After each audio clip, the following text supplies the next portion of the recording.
속아서 산 상가 건물이 있었습니다. 그런데 알고 보니 30년 전 제가 믿었던 부하의 사기였습니다. 인생을 통째로 흔든 그 배신, 끝까지 싸운 제 이야기를 함께 들어보시겠습니까? 앞으로도 이런 진짜 사연을 놓치고 싶지 않으시다면 구독과 좋아요 부탁드립니다. 속았습니다. 그것도 노후를 걸고 말입니다. 제 이름은 이동수이고 은퇴한 지 얼마 안 된 평범한 가장입니다. 평생 회사만 바라보며 살았고 남들처럼 특별한 재주도 없습니다. 그래서 퇴직 후엔 안정된 수입을 원했습니다. 그 답이 바로 상가 건물이라고 믿었습니다. 저는 늘 회사에서 믿음을 강조하며 살았습니다. 남을 속이지 않고 남에게 속지 않고 그런 삶을 원했습니다. 그런데 결국 인생 마지막에 크게 무너지고 말았습니다. 퇴직금과 저축을 모아 상가를 사던 날, 저는 세상이 달라질 줄 알았습니다. 도시 외곽에 자리한 건물은 중개인 말처럼 곧 재개발이 될 거라 했습니다. 그날 제 손에 쥔 계약서는 새로운 출발의 문 같았습니다. 아내는 걱정스러운 눈빛이었지만 저는 큰 소리쳤습니다. 앞으로는 월세로만 살아도 충분하다며 이제는 우리가 누릴 차례라고 말했습니다. 아이들도 반대하지 않았습니다. 퇴직자가 흔히 선택하는 길이라고 무난한 투자라 여겼기 때문입니다. 건물 열쇠를 처음 받아들었을 때 묘한 설렘이 있었습니다. 문을 열면 세입자들이 북적일 것 같았습니다. 그런데 안은 고요했고 사람 하나 없었습니다. 텅 빈 복도에 제 발자국만 메아리처럼 울렸습니다. 그때부터 작은 의심이 제 가슴을 두드리기 시작했습니다. 하지만 저는 애써 무시했습니다. 중개인은 금방 임차인이 들어올 거라고 말했습니다. 조금만 기다리면 월세가 꼬박꼬박 들어온다 했습니다. 저는 그 말을 믿고 다시 희망을 붙잡으려 했습니다. 그러나 시간이 흘러도 세입자는 오지 않았습니다. 전기세 고지서와 관리비 청구서만 쌓여갔습니다. 비어있는 건물은 점점 흉물처럼 변해갔습니다. 밤이면 어둠 속에서 건물이 저를 비웃는 것 같았습니다. 아내는 한숨을 쉬며 물었습니다. 정말 괜찮은 거냐고, 속은 건 아니냐고 말입니다. 저는 괜찮다며 억지로 웃었습니다. 세상에 사기라는 게 어디 있겠냐고 등기부도 확인했다며 자신 있게 말했습니다. 하지만 마음속 깊은 곳에서는 불길한 예감이 자라나고 있었습니다. 도대체 왜 이렇게 텅 빈 건물이었을까? 왜 아무도 이곳에 들어오려 하지 않는 걸까? 그 답을 알기 위해 저는 서류를 하나하나 다시 살펴보기 시작했습니다. 등기부를 펼치던 순간 제 눈이 커졌습니다. 그 안에 적힌 이름. 그것은 바로 30년 전 제 곁을 지키던 부하 직원이었습니다. 순간 저는 숨이 막혔습니다. 그 이름은 결코 잊을 수 없는 사람이었습니다. 늘 저를 따르며 충성을 맹세하던 인물이었습니다. 그가 제 노후를 노리고 있었다는 사실이 믿기지 않았습니다. 과거의 인연이 이렇게 돌아올 줄은 상상도 못했습니다. 제 가슴 속에서 분노와 배신감이 동시에 치밀어 올랐습니다. 저는 그때부터 깨달았습니다. 이 싸움은 단순히 건물 문제가 아니었습니다. 과거와 현재가 얽힌 제 인생 전체를 뒤흔드는 사기극이었습니다. 속아서 산 건물이 아니라 속아서 무너져가는 삶이 된 것입니다. 그렇게 제 인생의 두 번째 막이 열리고 있었습니다. 사기였습니다. 그것도 제가 가장 아끼던 사람의 손에 당한 사기였습니다. 등기부에 적힌 그 이름을 보는 순간 제 손은 떨렸습니다. 30년 전 함께 일하던 그 부하. 늘 제 곁을 따르며 작은 일도 묵묵히 해내던 그 사람. 그가 지금 제 노후를 송두리째 빼앗고 있었습니다. 처음엔 믿을 수 없었습니다. 사람이 아무리 변해도 그렇게까지 독하게 달라질 수 있을까? 저는 스스로에게 수없이 물었습니다. 혹시 동명이인일지도 모른다. 혹은 단순히 우연의 일치일 수도 있겠지.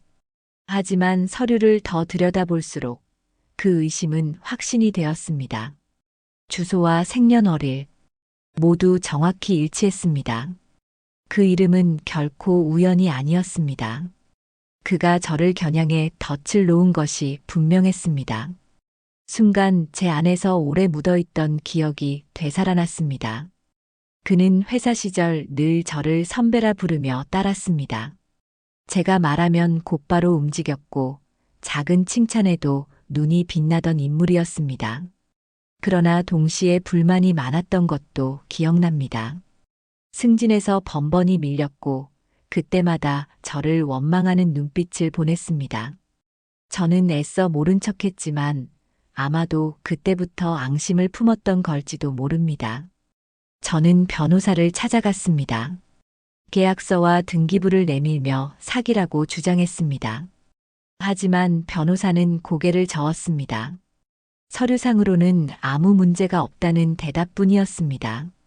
법적으로는 완벽히 꾸며진 계약 구조였습니다. 경찰에도 갔습니다.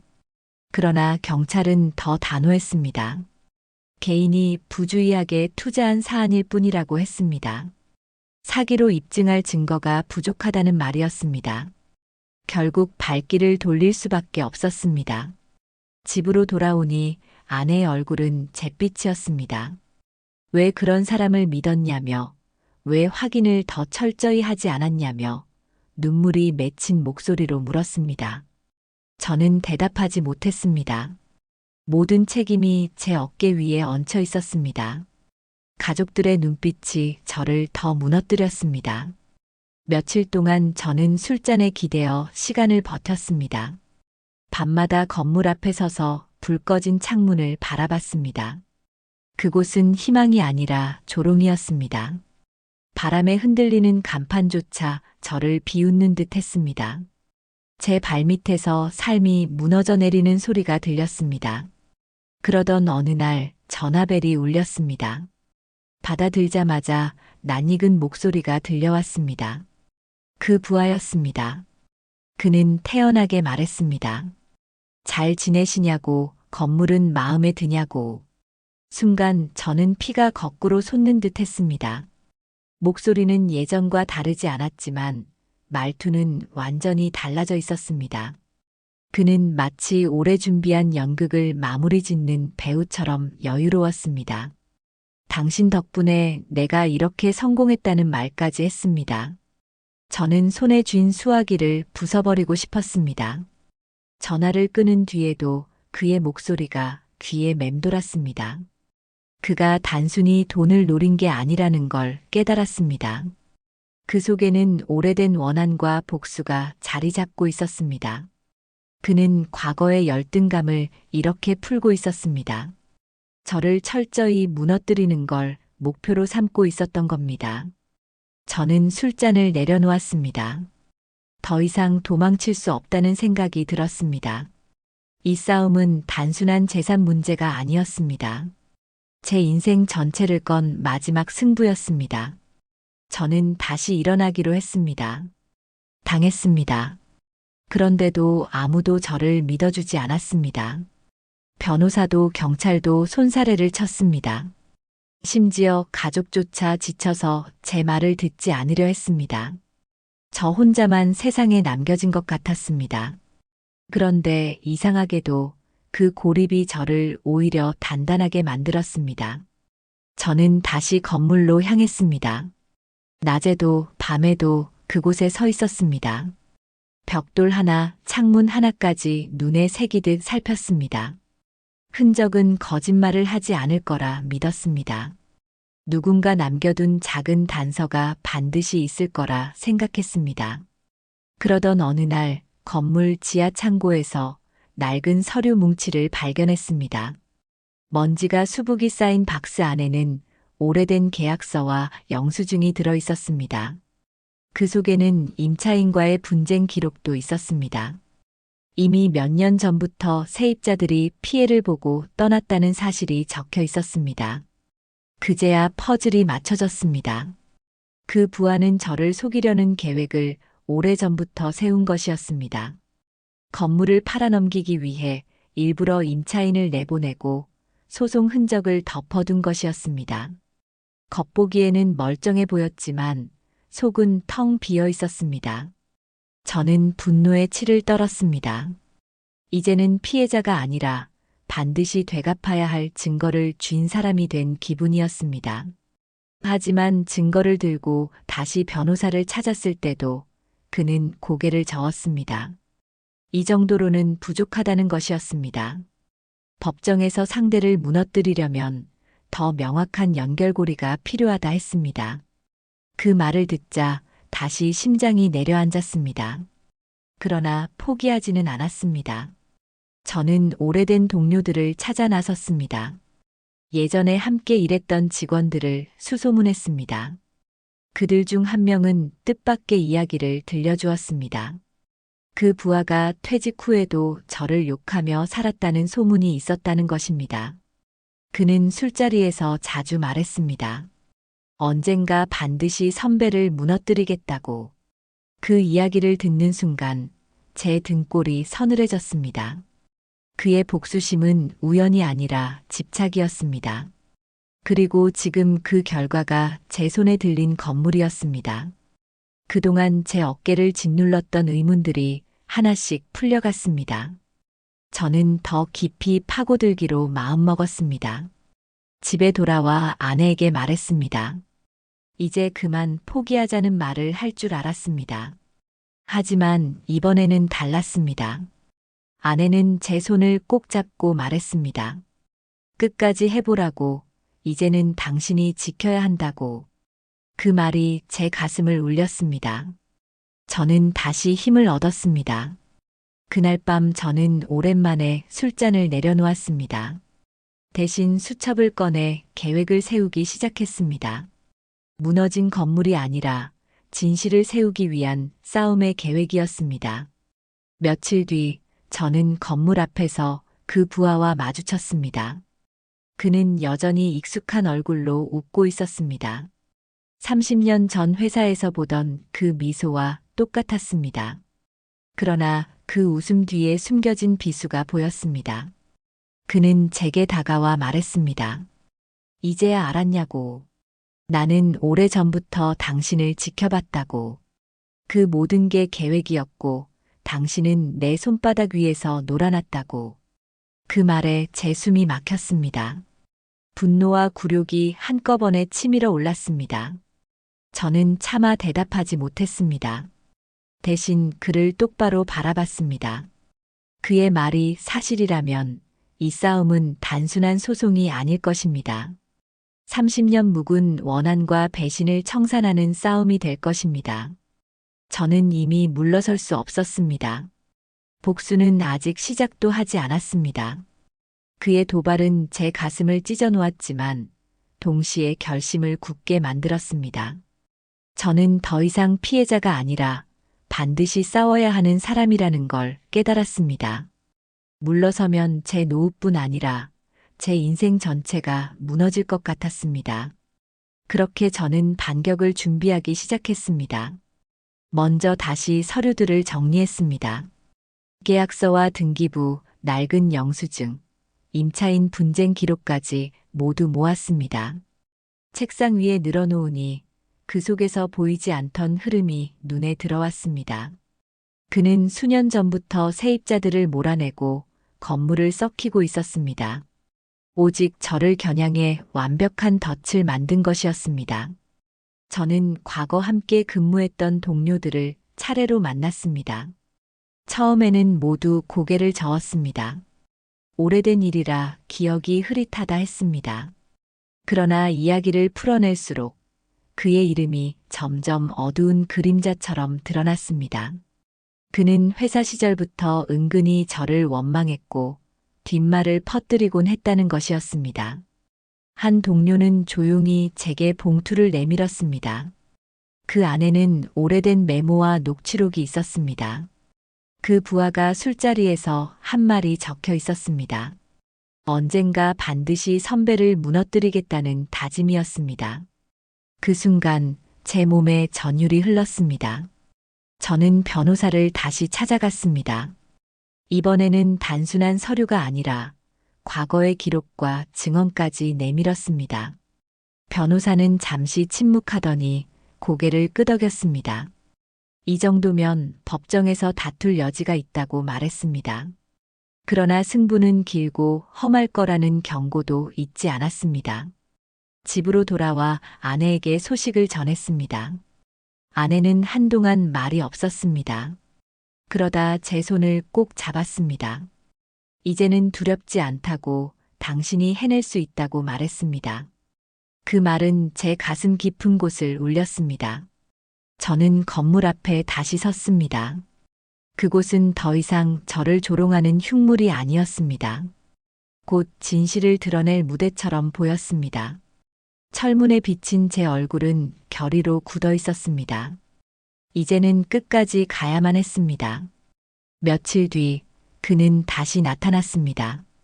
이번에는 노골적으로 비웃으며 말했습니다.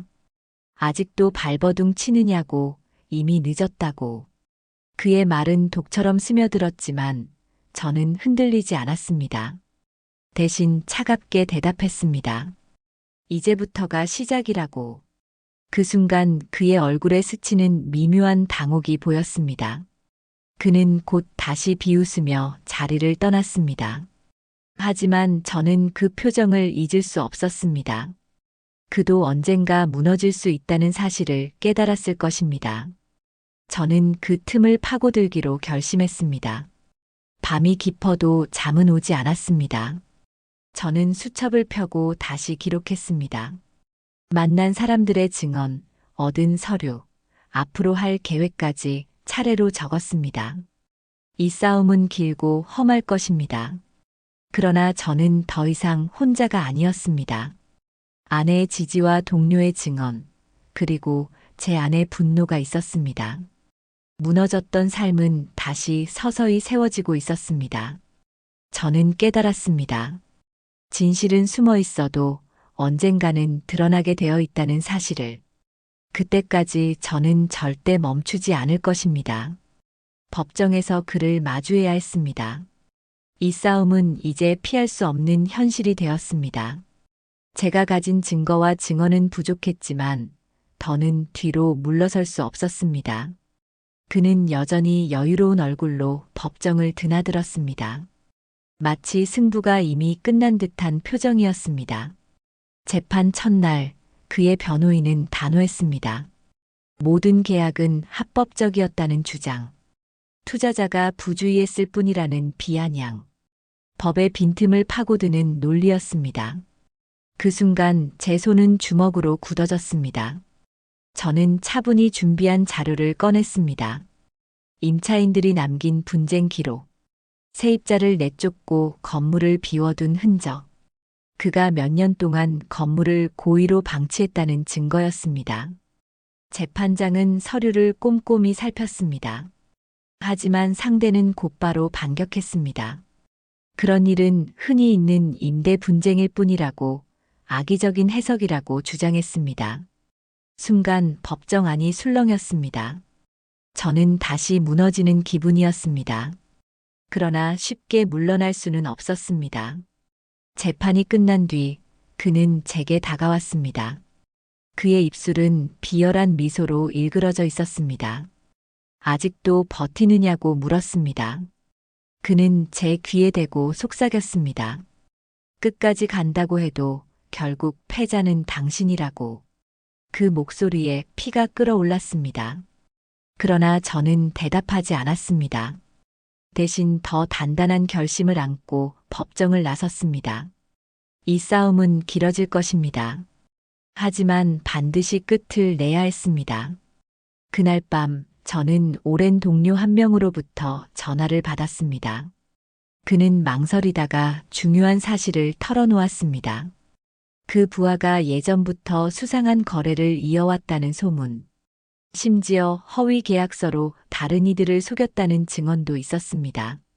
저는 그 이야기를 들으며 희망을 보았습니다. 다음 날 저는 그 동료를 직접 만났습니다. 그는 두툼한 봉투를 내밀었습니다. 안에는 오래된 사진과 메모가 있었습니다. 그 부하가 부정한 계약을 주도했던 정황이 담겨 있었습니다. 저는 손이 떨렸습니다. 증거는 점점 모여들고 있었습니다. 그가 쌓아온 거짓의 탑은 이제 흔들리기 시작했습니다. 법은 느리지만 진실을 외면할 수는 없을 것입니다. 저는 다시 재판을 준비했습니다. 더 무겁고 더 치열한 싸움이 될 것이 분명했습니다. 아내는 여전히 곁에서 저를 지켜주었습니다. 그녀의 손은 따뜻했고 제 마음을 붙잡아 주었습니다. 저는 말했습니다. 이제는 두렵지 않다고. 끝까지 싸워 이겨내겠다고. 창밖에는 어둠이 내려앉아 있었습니다. 그러나 그 어둠은 예전처럼 절망으로 보이지 않았습니다. 곧 밝아올 새벽의 그림자처럼 느껴졌습니다. 저는 다시 수첩을 펼쳤습니다. 그리고 적었습니다. 반드시 이겨내겠다고. 끝이 보이기 시작했습니다. 그동안 모은 조각들이 하나로 맞춰지며 길을 열어주었습니다. 저는 이제 단순한 피해자가 아니라 진실을 끌어낼 주인공이 되어 있었습니다. 그 부하의 얼굴에 드리워진 그림자도 점점 짙어지고 있었습니다. 그가 쌓아온 거짓의 탑이 무너지기 직전이었습니다. 재판에서 저는 새 증거를 내밀었습니다. 오래된 계약서, 사본과 허위 서명, 그리고 동료들의 구체적인 증언. 모두 그가 수년간 같은 수법으로 다른 사람들을 속여왔다는 사실을 드러내고 있었습니다. 법정 안 공기가 무겁게 가라앉았습니다. 그의 변호인은 침착하게 반격했습니다. 모두 과거의 일이며 이번 사건과 직접적인 관련이 없다고 주장했습니다. 하지만 재판장은 더 이상 쉽게 넘기지 않았습니다. 서류를 꼼꼼히 확인하며 질문을 던졌습니다. 그 순간 그의 눈빛이 흔들렸습니다. 방청석에서는 작은 웅성거림이 일었습니다. 사람들은 이제 의심을 거두고 있었습니다. 그의 여유롭던 미소는 사라지고 입술은 굳게 다물렸습니다. 저는 그 모습을 놓치지 않았습니다. 비로소 균열이 드러난 순간이었습니다. 재판이 끝난 뒤 그는 저를 불러 세웠습니다. 한때 선배라 부르던 목소리는 사라졌습니다. 대신 분노와 초조가 묻어났습니다. 그는 소리쳤습니다. 당신이 뭘 안다고 날 몰아붙이냐고. 저는 조용히 대답했습니다. 당신이 감춘 진실을 내가 이제야 본다고. 그는 씩 웃더니 위협처럼 말했습니다. 끝까지 가면 당신도 다칠 거라고. 그러나 저는 이미 흔들리지 않았습니다. 집으로 돌아오는 길, 제 마음은 오히려 차분했습니다. 아내는 제 표정을 보고 고개를 끄덕였습니다. 이제 정말 싸움이 끝나가고 있다는 걸 서로 느낄 수 있었습니다. 패배의 그림자가 드리웠던 집안에는 다시 희망의 불빛이 켜졌습니다. 저는 처음으로 안도의 숨을 내쉴 수 있었습니다. 그러나 방심할 수는 없었습니다. 그는 아직도 교활했고 마지막 발악을 할 수도 있었습니다. 저는 더 철저히 준비해야 했습니다. 동료들과 다시 만나 기록을 정리하고 증언을 확실히 다졌습니다. 남은 것은 최후의 대립뿐이었습니다. 밤이면 불 꺼진 건물 앞에 다시 섰습니다. 이제 그곳은 두려움의 상징이 아니었습니다. 곧 진실을 드러낼 증거물이 될 무대였습니다. 창문에 비친 제 얼굴은 더 이상 흔들리지 않았습니다. 저는 준비가 되어 있었습니다. 그리고 스스로에게 다짐했습니다. 이 싸움은 단순한 돈의 문제가 아니다. 인생을 함께한 세월의 무게가 걸려있는 싸움이다. 나는 더 이상 속지 않는다. 나는 반드시 이겨내고 끝까지 서 있을 것이다. 드디어 결판의 날이 왔습니다. 법정 안 공기는 숨조차 무겁게 가라앉아 있었습니다. 양쪽의 시선은 날카롭게 맞부딪혔습니다. 그는 여전히 미소를 지으려 했지만 입술이 떨리고 있었습니다. 저는 흔들리지 않고 그의 얼굴을 똑바로 바라봤습니다. 재판장은 제게 발언을 허락했습니다. 저는 준비해온 서류를 하나씩 꺼냈습니다. 허위 계약의 흔적, 세입자를 속여 내쫓은 증거, 그리고 동료들의 증언서까지 차례대로 내밀었습니다. 방청석이 술렁였습니다. 그의 변호인은 급히 서류를 확인하며 말을 잇지 못했습니다. 그 순간 저는 처음으로 주도권을 쥔 기분이었습니다. 그의 눈빛은 흔들렸고 얼굴은 굳어졌습니다. 법정 안 공기가 달라지고 있었습니다. 재판장은 그에게 질문을 던졌습니다. 건물을 고의로 비운 이유가 무엇이냐고. 그는 한동안 대답하지 못했습니다. 결국 억지로 변명을 늘어놓았지만 목소리는 떨렸습니다. 그의 말은 더 이상 힘을 잃고 있었습니다. 그때 증인석에 한 인물이 섰습니다. 오래된 동료였습니다. 그는 용기를 내어 증언했습니다. 그 부하가 과거 술자리에서 선배를 무너뜨리겠다고 말했던 사실. 그날의 목소리가 법정 안에 울려 퍼졌습니다. 순간 그는 자리에서 벌떡 일어났습니다.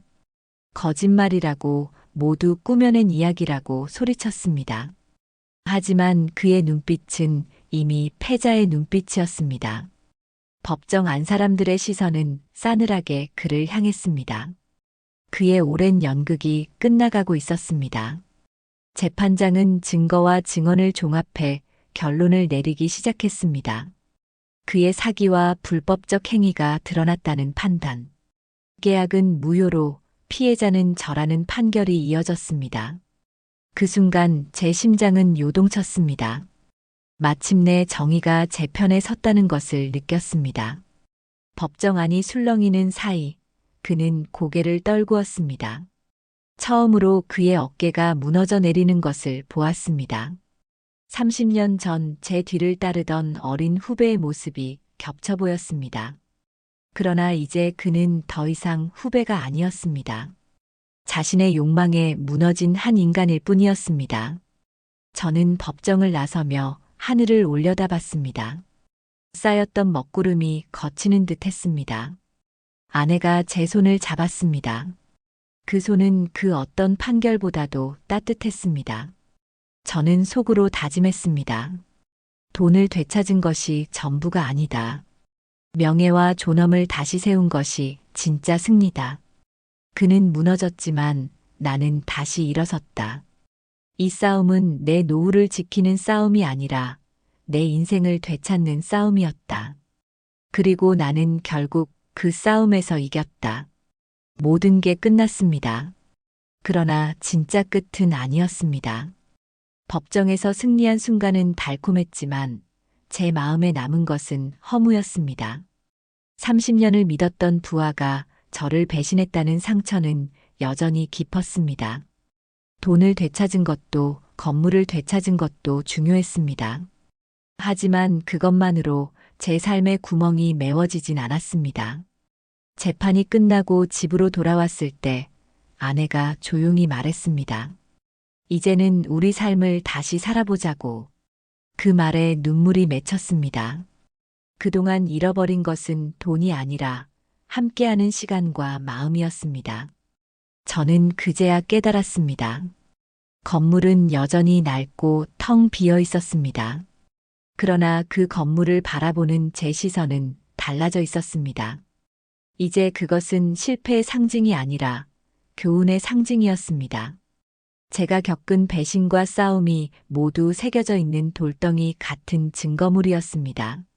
저는 더 이상 그 건물 앞에서 무너지지 않았습니다. 아내와 함께 작은 밥상에 앉았습니다. 간단한 반찬과 따뜻한 국 한 그릇이 놓여 있었습니다.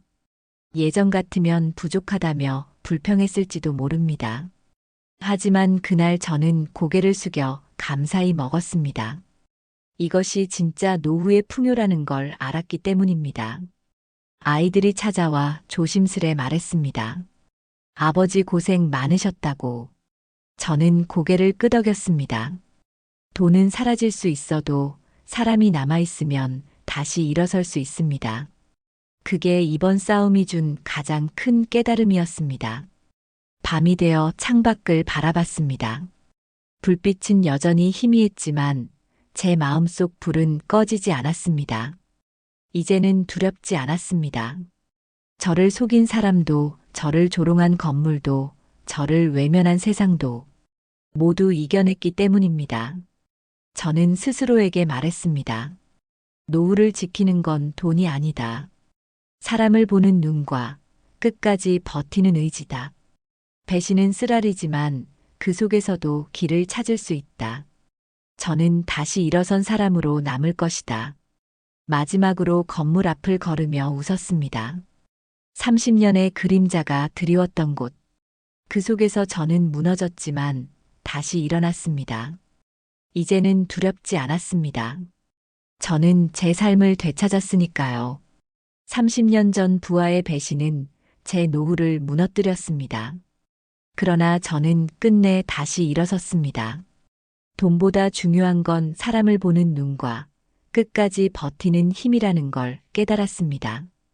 이 이야기가 마음에 남으셨다면 앞으로 더 많은 진짜 인생 이야기를 전해드릴 수 있도록 구독과 알림 설정 부탁드립니다. 당신의 한 번의 클릭이 제게 큰 힘이 됩니다.